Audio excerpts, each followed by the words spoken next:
பிப்ரவரி 5ஆம் தேதி 2020ஆம் ஆண்டு நெய்வேலியில் மாஸ்டர் படத்தின் படப்பிடிப்பு நடைபெற்றுக் கொண்டிருந்தது. திடீரென அங்கு சென்ற வருமான வரித்துறையினர் பிகில் படத்தின் வியாபாரம் தொடர்பாக விசாரிக்க வேண்டும் என்று சொல்லி விஜயை கையோடு அழைத்துக் கொண்டு அவரது பனையூர் வீட்டிற்கு வந்தனர். படப்பிடிப்பில் இருந்த விஜயை வருமான வரித்துறையினர் அழைத்துச் சென்றது பெரும் பரபரப்பை ஏற்படுத்தியது. விடிய விடிய சோதனை நடத்திய பின்னர் விஜய் வீட்டில் பணம் எதுவும் கைப்பற்றப்படவில்லை என வருமான வரித்துறை விளக்கம் அளித்தது. அதனைத் தொடர்ந்து மீண்டும் நெய்வேலியில் நடந்த படப்பிடிப்பில் கலந்து கொண்டார் விஜய். வருமான வரித்துறை சர்ச்சை ஓய்வதற்குள் நெய்வேலி அனல் மின் நிலையத்தில் பாதுகாக்கப்பட்ட பகுதியில் படப்பிடிப்பு நடைபெறுவதாக குற்றம் சாட்டி பாஜக அங்கு போராட்டம் நடத்தியது. அதுவரை சத்தமின்றி நடந்து வந்த படப்பிடிப்பு இந்த சர்ச்சைகளால் வெளிச்சத்திற்கு வந்தது. அதனால் நெய்வேலியில் விஜய் ரசிகர்கள் குவிந்தனர். பிப்ரவரி மாதம் 10ஆம் தேதி தனது ரசிகர்களின் முன் தோன்றிய விஜய் அங்கு நின்று கொண்டிருந்த ஒரு பேருந்தின் மீது ஏறி நின்று ரசிகர்களை நோக்கி கையசைத்து அவர்களை உற்சாகப்படுத்தினார். அப்போது ரசிகர்களுடன் இணைந்து தான் எடுத்த செல்ஃபியை நன்றி நெய்வேலி என்று குறிப்பிட்டு ட்விட்டரில் பதிவிட்டார் விஜய். அன்று கூடிய அந்த கூட்டம் விஜயின் அரசியல் ஆதாயத்திற்கு அடித்தளமாக அமைந்தது. அடுத்த 4 ஆண்டுகளில் அதே பிப்ரவரி மாதத்தில் தனது அரசியல் கட்சி குறித்த அறிவிப்பை வெளியிட்டு அரசியல் பயணத்தை தொடங்கினார் விஜய். என் நெஞ்சில் குடியிருக்கும் தோழர்களே, நம்ம தமிழக வெற்றி கழகத்தின் வழியா உங்களுக்காக உழைக்கணும்னு நான் வரேன். பொதுவாக விஜயின் படங்களில் அவரது அறிமுக காட்சிகள் ரசிகர்களை ஆரவாரப்படுத்தும் வகையில் அசத்தலாக அமைக்கப்பட்டிருக்கும். அவ்வளவு ஏன், அரசியல் வாசம் வீசிய ஆடியோ வெளியீட்டு விழாக்களில் கூட பார்வையாளர்கள் மத்தியில் ஒரு பரபரப்பு சுற்றி சுழன்று கொண்டிருக்கும். ஆனால் தனது அரசியல் வருகையை எந்தவித ஆர்ப்பாட்டமும் இன்றி ஒரு அறிக்கையின் வாயிலாக வெளிப்படுத்தினார் விஜய். 2024ஆம் ஆண்டு ஜனவரி மாதம் 25ஆம் தேதி அன்று சென்னை பனையூரில் உள்ள அலுவலகத்தில் விஜய் மக்கள் இயக்கத்தின் செயற்குழு பொதுக்குழு கூட்டத்தை கூட்டி நிர்வாகிகளுடன் கலந்து ஆலோசித்தார் விஜய். அப்போதே விஜய் புதிய கட்சியை தொடங்கவிருப்பதாகவும் கட்சியின் தலைவராக விஜய் செயல்படுவார் என்றும் தகவல்கள் வெளியாகின. அடுத்த ஒரு வாரத்தில் தளபதி என்று தாங்கள் அழைத்துக் கொண்டிருந்த தமிழ் சினிமாவின் வசூல் சக்கரவர்த்தியை தலைவா என்று அழைப்பதற்கான தருணத்தை உருவாக்கி கொடுத்தார் விஜய். பிப்ரவரி மாதம் 2ஆம் தேதி 2024ஆம் ஆண்டு அன்று டெல்லியில் உள்ள இந்திய தேர்தல் ஆணைய தலைமை அலுவலகத்தில் கட்சியின் பெயரை பதிவு செய்வதற்காக பொதுச் செயலாளர் புஷி ஆனந்த் சென்றிருந்தார். டெல்லியில் கட்சியை பதிவு செய்வதற்கான ஏற்பாடுகள் நடந்து கொண்டிருக்க புதிய கட்சி தொடங்குவது தொடர்பான அறிக்கையை வெளியிட்டார் விஜய். அடுத்த நிமிடம் தமிழக அரசியல் களம் தகிக்க தொடங்கியது. நிர்வாக சீர்கேடுகள், ஊழல், பிளவுவாத அரசியல் ஆகியவற்றை தவிர்த்து முடிந்த வரையில் தமிழக மக்களுக்கு முழுமையாக உதவ வேண்டும் என்பதற்காகவே தமிழக வெற்றிக் கழகம் தொடங்கப்பட்டுள்ளதாக தெரிவித்தார் விஜய். 2024 நாடாளுமன்ற தேர்தலில் போட்டியிடுவதில்லை என்றும் 2026ஆம் ஆண்டு சட்டமன்ற தேர்தலில் போட்டியிட்டு வெற்றி பெற்று அரசியல் மாற்றத்திற்கு வழிவகுப்பதே தமிழக வெற்றி கழகத்தின் இலக்கு என்றும் குறிப்பிட்டிருந்தார் விஜய். விஜய் கட்சி தொடங்கியதை வரவேற்ற அவரது ரசிகர்கள் பட்டாசு வெடித்தும் கேக் வெட்டியும் கொண்டாட்டத்தில் ஈடுபட்டனர்.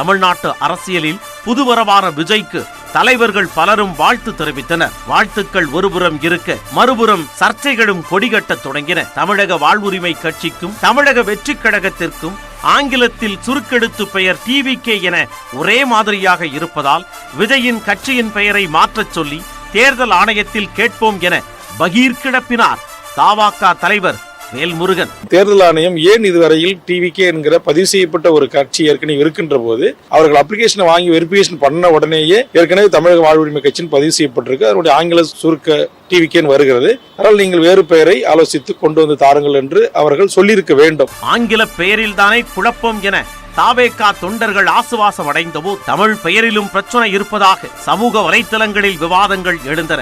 வெற்றி கழகம் என்பதற்கு இடையில் ஒற்றெழுத்தான இக் என்பதை சேர்த்துத்தான் எழுத வேண்டும் என பலரும் அறிவுறுத்தினர்.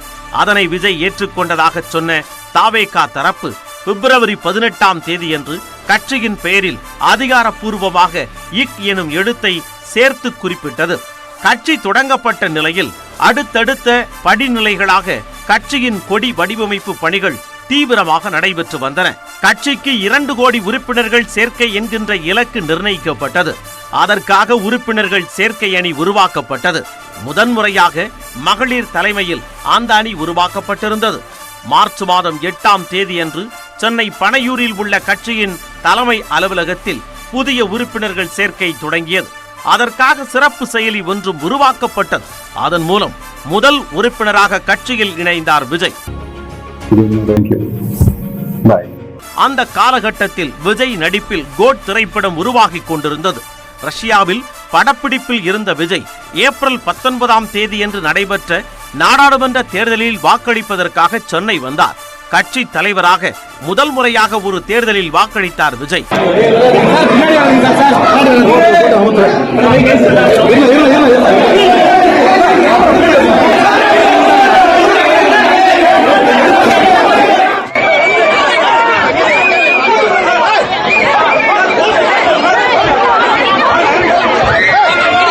ஜூன் மாதம் கள்ளக்குறிச்சி கருணாபுரம் பகுதியில் கள்ளச்சாராயம் குடித்ததால் அடுத்தடுத்து பலர் உயிரிழந்த சம்பவம் தமிழ்நாட்டையே அதிர்ச்சிக்குள்ளாக்கியது.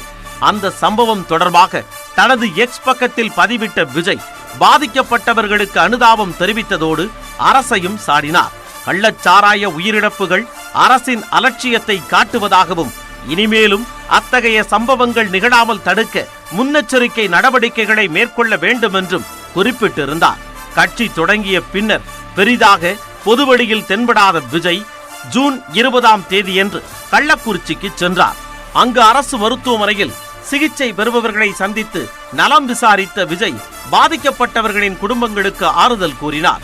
2023ஆம் ஆண்டு 10 மற்றும் 12ஆம் வகுப்பு தேர்வில் தொகுதி வாரியாக முதல் 3 இடங்களை பிடித்த மாணவ மாணவியருக்கு பரிசு வழங்கி அவர்களை கௌரவித்தார் விஜய். ஒருபுறம் அந்த நிகழ்விற்கு அரசியல் சாயம் பூசப்பட்டாலும் மறுபுறம் அதற்கு நேர்மறையான பாராட்டுகளும் கிடைத்தன. அதனால் 2024ஆம் ஆண்டும் அதே நிகழ்வை நடத்த ஏற்பாடு செய்தது தாவேகா. 2023ஆம் ஆண்டு ஒரே நாளில் விழா நடத்தப்பட்டதால் ஏற்பட்ட அசௌகரியங்களை கருத்தில் கொண்டு 2024ஆம் ஆண்டு ஜூன் மாதம் 28 மற்றும் ஜூலை 3 என 2 நாட்களாக பரிசு வழங்கும் விழா நடத்தப்பட்டது. விழாவில் மாணவ மாணவியர் மத்தியில் பேசிய விஜய், நாட்டில் நல்ல தலைவர்கள் இல்லை என்றும் படித்தவர்கள் அரசியலுக்கு வர வேண்டும் என்றும் பேசியது பேசுபொருளானது. இங்க நமக்கு எது இன்னும் அதிகமா தேவைப்படுது அப்படின்னா நல்ல தலைவர்கள். ஆகஸ்ட் மாதம் 22ஆம் தேதியன்று பனையூரில் உள்ள கட்சி அலுவலகத்தில் கட்சி கொடியையும் கட்சி பாடலையும் அறிமுகம் செய்தார் விஜய். கட்சி கொடியின் இருபுறங்களிலும் சிவப்பு, நடுவில் மஞ்சள் என 2 வண்ணங்கள் இடம் பெற்றிருந்தன. மஞ்சள் நிற பட்டையின் நடுவில் சிவப்பு நிற வட்டம் ஒன்று இடம் பெற்றிருந்தது. அந்த வட்டத்திற்குள் வாகை மலரும் அதனை சுற்றி 28 நட்சத்திரங்களும் இருக்கும் வகையில் கொடி வடிவமைக்கப்பட்டிருந்தது. கொடியும் கட்சி பாடலும் அறிமுகம் செய்யப்பட்ட நிலையில் கட்சியின் முதல் மாநில மாநாட்டு தேதி விரைவில் அறிவிக்கப்படும் என்றும் மாநாட்டில் கட்சியின் கொள்கைகள் மற்றும் கட்சி கொடிக்கான விளக்கம் ஆகியவை குறித்து விளக்கப்படும் என்றும் விஜய் தெரிவித்தார். செப்டம்பர் மாதம் பெரியாரின் 146வது பிறந்த நாளை ஒட்டி அறிக்கை வெளியிட்ட விஜய், பெரியார் காட்டிய சமத்துவம், சமூக நீதி, சம உரிமை பாதையில் பயணிக்க உறுதி ஏற்போம் என தெரிவித்திருந்தார்.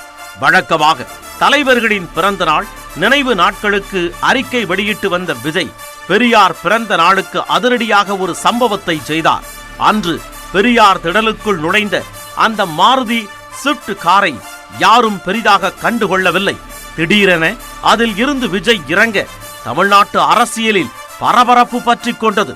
காரில் இருந்து இறங்கியவுடன் கையோடு கொண்டு வந்திருந்த மாலை மற்றும் தாம்பாளத்தட்டை பொதுச் செயலாளர் ஆனந்த் எடுத்து வர முயன்றார். ஆனால் அதனை தடுத்த விஜய் தானே மாலையையும் தட்டையும் எடுத்துக்கொண்டு பெரியாரின் நினைவிடம் நோக்கி நடந்தார். அங்கு பெரியாருக்கு விஜய் மரியாதை செலுத்திய காட்சிகள் அவரை மரியாதையுடன் பார்க்க வைத்தன. மிக எளிமையாக யாரும் அறியாத வண்ணம் ஒரு சாதாரண காரில் வந்திறங்கி தன் கொள்கை தலைவருக்கு விஜய் அஞ்சலி செலுத்திவிட்டு போக அரசியல் கட்சிகளுக்கு வியர்க்க ஆரம்பித்தது. அந்த நிகழ்வும் விஜய்க்கு பாராட்டுக்களையும் விமர்சனங்களையும் பெற்று தந்தது. தந்தை பெரியாரின் திருவுருவச் சிலைக்கு மலர் தூவி மரியாதை செலுத்தி இருப்பது விஜய் விளிம்பு நிலை மக்களுக்கானவர் என்பதையும் அவருக்கு சமத்துவமே இலக்கு என்பதையும் உணர்த்துகிறது என்றார் விசிக தலைவர் திருமாவளவன். அதே சமயம் இப்போதே திராவிட சாயத்தை பூசிக்கொண்டு விட்டார் விஜய். அந்த சாயம் வெளுக்குமா அல்லது சாயத்தை மாற்றிக்கொள்வாரா என்பதை பொறுத்திருந்து பார்ப்போம் என்றார் தமிழிசை சவுந்தரராஜன். இப்படி விஜயின் நடவடிக்கைகள் தமிழக அரசியல் களத்தில் கூர்ந்து கவனிக்கப்பட்டாலும் தாவேகாவின் முதல் மாநில மாநாட்டில் விஜய் என்ன பேச போகிறார் என்பதுதான் மிகப்பெரிய கேள்வியாக இருந்தது. முதலில் செப்டம்பர் மாதம் 23ஆம் தேதி தமிழக வெற்றி கழகத்தின் முதல் மாநில மாநாட்டை நடத்த திட்டமிடப்பட்டிருந்தது. பின்னர் அது அக்டோபர் 27ஆம் தேதிக்கு மாற்றப்பட்டது. விக்கிரவாண்டியில் உள்ள வி சாலையில் நடைபெற்ற தாவேகா முதல் மாநாட்டில் பெரியார், அம்பேத்கர், காமராஜர், வேலு நாச்சியார், அஞ்சலை அம்மாள் ஆகியோரை கொள்கை தலைவர்களாக அறிவித்தார் விஜய். ஒரு பட்டனை அழுத்தி தனது கட்சியின் கொடியை பறக்கவிட்ட விஜய் தனது கன்னி பேச்சிலும் அனல் பறக்க வைத்தார். தனது கட்சியின் கோட்பாடாக பிறப்பொக்கும் எல்லா உயிருக்கும் என்பதை அறிவித்த போதே தனது எதிரி யார் என்பதை அறிவித்து விட்டதாக சொன்னார் விஜய். பிளவுவாத அரசியல் செய்பவர்கள் தாவேகாவின் கொள்கை எதிரி என்றும், பெரியார், அண்ணா பெயரை வைத்துக் கொண்டு தமிழ்நாட்டை சுரண்டும் கூட்டம் அரசியல் எதிரி என்றும் சாடினார் விஜய். பிறப்புக்கும் எல்லா உயிருக்கும் திருக்குறளோட உயிர் நாதத்தை நம்மளுடைய அடிப்படை கோட்பாடா கொள்கையை அறிவிச்சப்பவே நம்மளுடைய உண்மையான எதிரி யாருன்னு டிக்ளேர் பண்ணிட்டோம். பிறப்பை வச்சு ஏற்றத்தாழ்வு இல்லவே இல்லை, அது கூடவே கூடாதுன்னு ஒரு சமதர்ம சமத்துவ கொள்கையை கையில எடுத்தப்பவே இங்க கொஞ்சம் கதறல் சத்தம் கேட்க ஆரம்பிச்சது.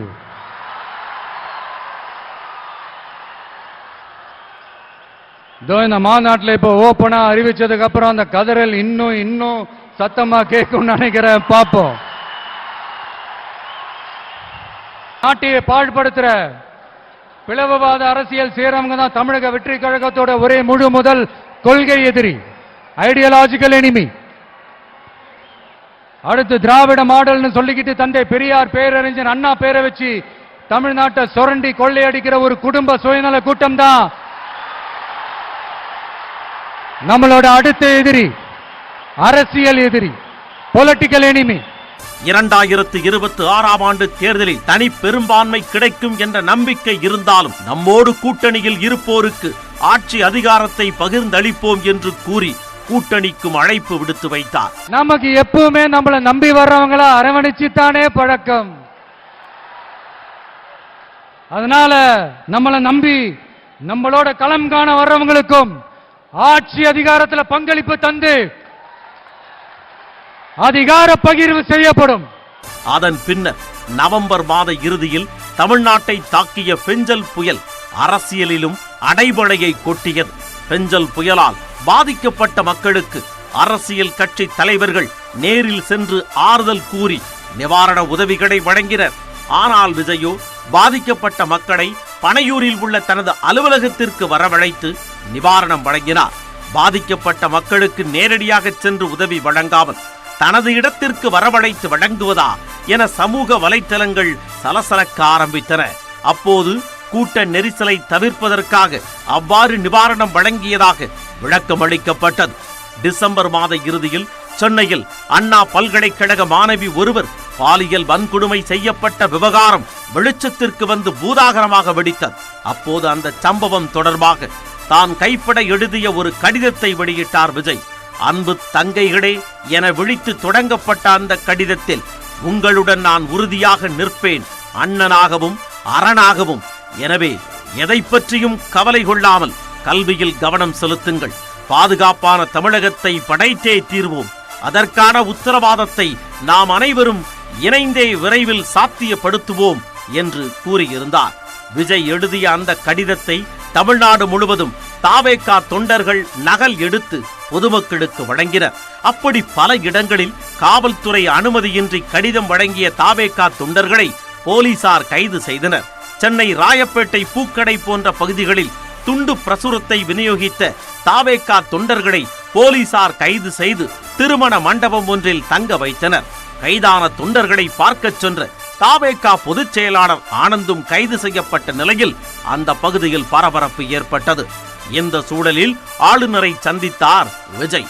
அப்போது ஆளுநரிடம் 3 கோரிக்கைகள் அடங்கிய மனுவை அளித்தார். தமிழ்நாட்டில் சட்டம் ஒழுங்கை பாதுகாக்க வேண்டும், அனைத்து இடங்களிலும் பெண்களுக்கான பாதுகாப்பை உறுதி செய்ய உரிய நடவடிக்கை மேற்கொள்ள வேண்டும், புயல் பாதிப்பிற்கு மாநில அரசு கேட்கும் நிவாரணத் தொகையை வழங்க வேண்டும் ஆகிய 3 கோரிக்கைகள் அடங்கிய மனு ஆளுநரிடம் அளிக்கப்பட்டது. அந்த சந்திப்பின் போது கோரிக்கைகளை கேட்டுக்கொண்ட ஆளுநர் அது தொடர்பாக பரிசீலிப்பதாக தெரிவித்ததாக தாவேகா சார்பில் சொல்லப்பட்டது.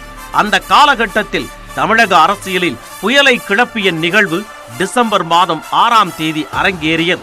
அம்பேத்கர் நினைவு நாளான அன்று எல்லோருக்குமான தலைவர் அம்பேத்கர் என்ற புத்தக வெளியீட்டு விழா சென்னை நந்தம்பாக்கத்தில் உள்ள வர்த்தக மையத்தில் நடைபெற்றது.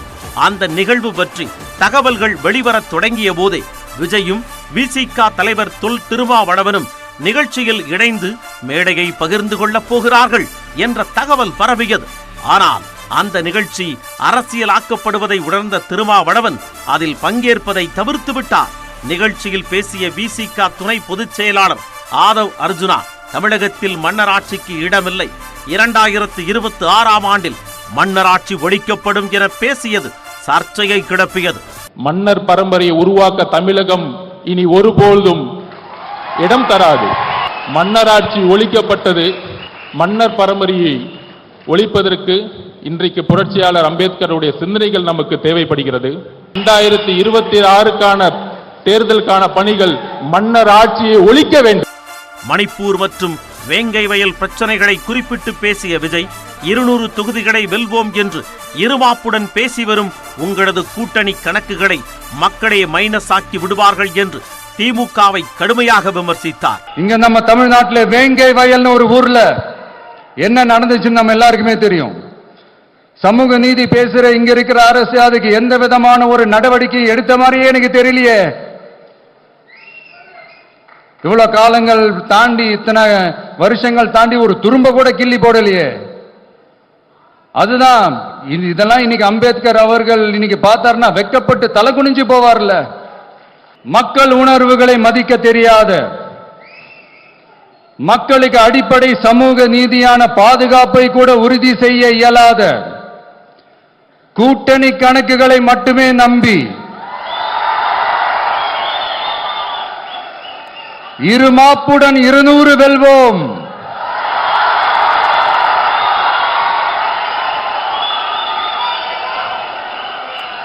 என்று எகத்தால முழக்கமிடும் மக்கள் விரோத ஆட்சியாளர்களுக்கு என் மக்களோடு இணைந்து நான் விடுக்கும் எச்சரிக்கை,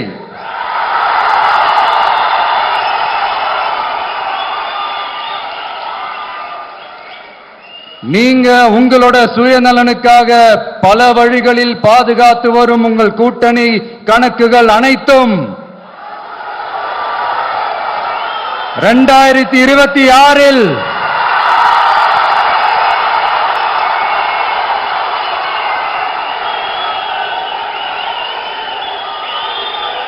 மக்களே மைனஸ் ஆக்கி விடுவார்கள். மக்களே மைனஸ் ஆக்கி விடுவார்கள். மக்களே பிப்ரவரி மாதமே கட்சி தொடங்கிய போதும் அதுவரை களத்திற்கு வராத விஜய் முதன்முறையாக பரந்தூருக்கு செல்லவிருப்பதாக தகவல் வெளியானது. பரந்தூரில் அமைக்கப்படவிருக்கும் புதிய விமான நிலையத்திற்கு எதிராக அந்த பகுதியைச் சேர்ந்த மக்கள் கிட்டத்தட்ட 3 ஆண்டுகளாக போராடி வருகின்றனர். பரந்தூர் போராட்ட குழுவினரை விஜய் சந்திப்பதற்கான ஏற்பாடுகள் செய்யப்பட்டன. ஜனவரி 19 அல்லது 20ஆம் தேதியன்று ஏகனாபுரத்தில் உள்ள அம்பேத்கர் திடலில் அந்த மக்களை சந்திப்பதற்காக தாவேகாவின் சார்பில் காவல்துறையிடம் அனுமதி கோரப்பட்டது. அதுவரை ஒர்க் ஃப்ரம் ஹோம் அரசியல்வாதி என விமர்சிக்கப்பட்ட விஜய் முதன்முறையாக களத்திற்கு செல்வது பெரும் எதிர்பார்ப்பை ஏற்படுத்தியது. 20ஆம் தேதி நிகழ்ச்சியை நடத்திக் கொள்வதற்கான அனுமதியை வழங்கிய காவல்துறையினர் பரந்தூர் அருகே உள்ள பொடவூர் கிராமத்தில் உள்ள திருமண மண்டபத்தில்தான் சந்திப்பு நடத்த வேண்டும் என்று நிபந்தனை விதித்தனர். உங்களை மாதிரி விவசாயிகளின் காலடி மண்ணை தொட்டு கும்பிட்டுத்தான் என்னுடைய பயணத்தை தொடங்க வேண்டும் என்று ஒரு முடிவோடு இருந்தேன். அதற்கு சரியான இடம் இதுதான் என்று தோன்றியது. என்னுடைய கள அரசியல் இங்கிருந்துதான் தொடங்குகிறது என சூளுரைத்தார் விஜய். தான் வளர்ச்சிக்கு எதிரானவன் அல்ல என்றும், விமான நிலையம் வேண்டாம் என்றும் சொல்லவில்லை, இந்த இடத்தில் வேண்டாம் என்றுதான் சொல்கிறேன் என்றும் தன்னுடைய நிலப்பாட்டை விளக்கி பேசினார் விஜய். உங்கள மாதிரி விவசாயிகளோட காலடி மண்ணை தொட்டு கும்பிட்டுதான் என்னோட பயணத்தை தொடங்கணும்னு ஒரு முடிவோட தான் இருந்தேன். அதுக்கு சரியான இடம் இதுதான் எனக்கு தோணுச்சு. நம்மள ஆண்டுகிட்டு இருக்கிற ஒன்றிய அரசுக்கும் மாநில அரசுக்கும் இங்க நான் சொல்லணும்னு நினைக்கிறேன். நான் இங்க வளர்ச்சிக்கு எதிரானவெல்லாம் கிடையாது. ஏர்போர்ட்டே வரக்கூடாதுன்னு நான் சொல்லல, இந்த இடத்துல வரக்கூடாதுன்னு நான் சொல்றேன். இதை நான் சொல்லலன்னு வைங்களேன், இவன் வளர்ச்சிக்கு எதிரானவன் அப்படி இப்படின்னு சொல்லி ஒரு கதையை கட்டி ஆரம்பிச்சிருவாங்க. மதுரை அரிட்டாப்பட்டி பகுதியில் டங்ஸ்டன் சுரங்கம் அமைப்பதை எதிர்த்து தமிழ்நாடு அரசு ஒரு தீர்மானம் கொண்டு வந்தது. அதை நான் மனப்பூர்வமாக வரவேற்கிறேன். ஆனால் அதே நிலைப்பாட்டை தானே பரந்தூர் பிரச்சனையிலும் எடுக்க வேண்டும் என சாட்டையை சுழற்றிய விஜய், எதிர்க்கட்சியாக இருக்கும் போது 8 வழிச்சாலை திட்டம், காட்டுப்பள்ளி துறைமுகம் போன்ற திட்டங்களை எதிர்த்தீர்கள். எதிர்க்கட்சியாக இருக்கும் போது விவசாயிகளுக்கு ஆதரவு, ஆளுங்கட்சியாக இருக்கும் போது விவசாயிகளுக்கு எதிர்ப்பா என கேட்டு பரபரப்பை கிளப்பினார்.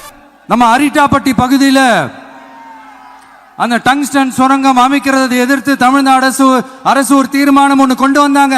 அதை நான் மனப்பூர்வமாக வரவேற்கிறேன். ஆனா அதே நிலைப்பாட்டை தானே இங்க நம்ம பரந்தூர் பிரச்சனையிலையும் எடுக்கணும்.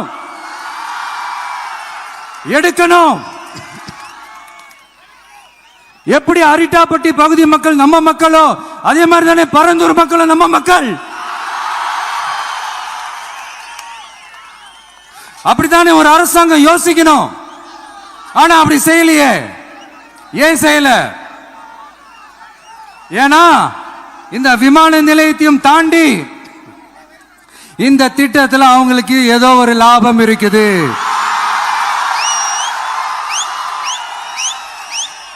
அத நம்ம மக்கள் தெளிவா புரிஞ்சு வச்சிருக்கிறாங்க. நம்மளுடைய ஆட்சியாளர்களுக்கு ஒரு சில கேள்விகள். நீங்க எதிர்கட்சியா இருக்கும் போது 8 வழிச்சாலையை எதிர்த்தீங்க, அந்த காட்டுப்பள்ளி துறைமுகத்தை எடுத்தீங்க. அதே தானே இங்கேயும், அதே நிலைப்பாடு தானே இங்கேயும் எடுக்கணும்.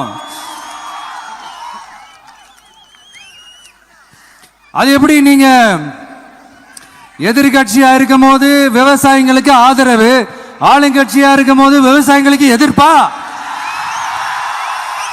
இது எனக்கு புரியலையே. இந்த சூழலில்தான் கட்சியின் மாவட்ட செயலாளர்கள் நியமனத்தை தீவிரப்படுத்தினார் விஜய். அதனைத் தொடர்ந்து கட்சியின் அரசியல் வியூக வகுப்பாளராக ஜான் ஆரோக்கியசாமியையும், தேர்தல் பிரச்சார மேலாண்மை பிரிவின் பொதுச் செயலாளராக ஆதவ் அர்ஜுனாவையும், தகவல் தொழில்நுட்பம் மற்றும் சமூக ஊடக பிரிவின் துணை பொதுச் செயலாளராக CTR நிர்மல்குமாரையும், கொள்கை பரப்பு செயலாளராக ராஜ்மோகனையும் நியமித்தார் விஜய். இப்படி பரபரப்புக்கும் சர்ச்சைகளுக்கும் நடுவே 2ஆம் ஆண்டை எட்டி பிடித்திருக்கிறது தமிழக வெற்றி கழகம். 2026ஆம் ஆண்டு தேர்தலுக்கு இன்னும் சில மாதங்களே இருக்கும் நிலையில் கட்சி கட்டமைப்பிலும் களப்பணிகளிலும் கவனம் செலுத்த வேண்டிய கட்டாயம் தாவேகாவுக்கு இருக்கிறது.